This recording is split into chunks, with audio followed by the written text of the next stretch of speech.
안녕하세요, 리바이버입니다. 최근에 SUV가 대세다 혹은 인기가 많다고 해서 그냥 무턱대고 신차나 중고차를 사시는 분들, 특히 신차를 고르시는 분들, 그리고 SUV를 사면 차박을 해야지라고 생각하시는 분들은 저는 정말 SUV가 필요한가라는 점을 한 번 더 생각을 해보셨으면 좋겠습니다. 제가 이 얘기를 하는 이유는 자동차라고 하는 건 원래 굴러가기 위한 것이지 잠을 자기 위한 목적으로 만든 건 아니기 때문입니다. 캠핑카 이런 거면 또 몰라도 애초에 자동차는 잘 굴러가고 잘 서고 또 코너링이 잘 되고 뭐 이런 자동차의 기본기가 좋게 이동수단으로서의 최적화되어 있는 그런 제품입니다. 제 주변에도 몇몇 캐스퍼가 이쁘다고 하면서 심지어 경차인 캐스퍼가 SUV처럼 디자인을 한 데다가 특정 등급 이상이 되면 1열 시트도 평평하게 접을 수 있다는 점에서 캐스퍼를 사면 차박을 할 거다라고 하시는 분들도 있습니다. 그런데 왜 캐스퍼가 100% 인터넷 판매인데다가 최종 조립까지 광주 글로벌 모터스의 외주를 맡겼음에도 불구하고 가격이 비싼 이유가 뭘까요? 저는 그것이 물론 품질적인 부분에서 기아의 모닝보다 개선이 되었다는 점도 있겠지만 외부 디자인의 SUV 형태라는 점에서 오는 고부가 가치 때문이라고 봅니다. 여러분들은 만약 아반떼와 같은 동급의 SUV라고 하면 뭐가 떠오르시나요? 사실 준준형 세단이 아반떼라는 인식 때문에 준준형 SUV는 투싼과 스포티지와 동급이라고 생각할 수도 있습니다. 그리고 코나는 소형 SUV이기 때문에 코나와 동급이라고 생각하시는 분들은 많이 없을 겁니다. 그런데 투싼과 스포티지는 최신 모델에서 국내에서는 롱바디 타입이 적용되면서 사실상 그 크기로만 본다면 이 차량들과 동급이라고 하긴 힘들다고 봅니다. 그럼 뭐 코나와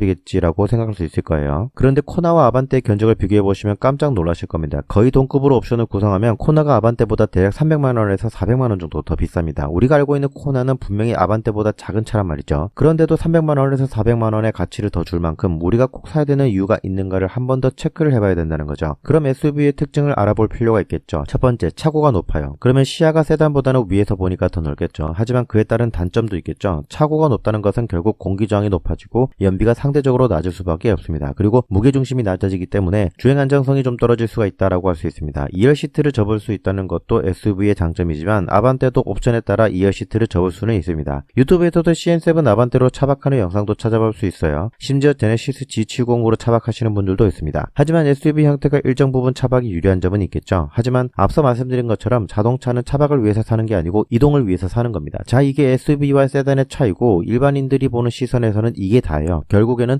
SUV라고 하는 것이 소비자들이 더 선호하는 스타일이라는 거고 최근에는 캠핑, 차박 문화가 생기면서 트렌드를 잘 반영하는 것이라고도 볼 수 있어요. 그러니까 그만큼 인기가 많고 사람들이 많이 찾는다는 거는 기존의 스타일을 고수하던 즉 세단보다 가격이 더 비싸더라도 많이 찾게 될 거니까 차량 가격을 더 높게 받을 수 있다는 겁니다. 그래서 이걸 고부가 가치라고 부르는 거고요. 하지만 우리는 여기서 합리적인 소비자가 돼야죠. 물론 SUV를 산다고 해서 비합리적인 소비자라는 게 아닙니다. 정말 SUV 형태의 차량이 나에게 필요하느냐 아니냐 이러한 점에서의 나에게 합리적이냐 적합한 형태냐를 따져보자는 겁니다. 나는 무조건 전고가 높은 차량이 좋다. 그리고 세단은 트렁크 공간이 딱 정해져 있지만 SUV는 후방 시야를 막더라도 더 많은 짐을 적재할 수 있다. 그래서 캠핑을 한다던가 밤에 쿠팡 배달을 하는 나에게는 더없이 적합하다라고 한다면 SUV는 맞는 선택이죠. 이런 것들을 따져보고 정말 나에게 SUV 형태가 필요하다. 이보다 더 큰 세단보다 몇백만 원을 지불할 가치가 있다라고 판단한다면 그건 정말 합리적인 판단인 겁니다. 그게 아니면 세단을 선택하는 게 맞는 거고요. 이번에 캐스퍼가 모닝보다 훨씬 비싸게 나왔어요. 물론 캐스퍼가 신차이기 때문에 개발 비용만큼 차량 가격이 높아질 수도 있겠지만 SUV 스타일이라는 점도 분명 가격 상승 요인이 있을 것이다. 저는 이렇게 보거든요. 왜 사람들이 캐스퍼 풀옵션을 선택할 가격으로 아반떼 모던을 사라고 할 거예요. 제 개인적인 생각을 말씀드리자면 이건 어떤 걸 중요 포인트로 보느냐의 관점 차이로 볼 수 있어요. 아반떼는 경차 규격도 아니고 실내 공간을 제외한 전후 길이가 긴 만큼 전후방 충격을 상쇄하는 거리도 길어요. 게다가 완전히 새로운 3세대 플랫폼, 그러니까 쉽게 말해 새로운 뼈대, 베이스로 만들어졌기 때문에 가벼우면서도 튼튼하고 충돌 안전성도 높고 주행 안정성도 높아요. 이전 세대 끝물에 비하면 디자인도 세련된 편이고요. 연비도 차체 경량화에 더불어 IVD 변속기를 사용해 가솔린 엔진 기준 14.4에서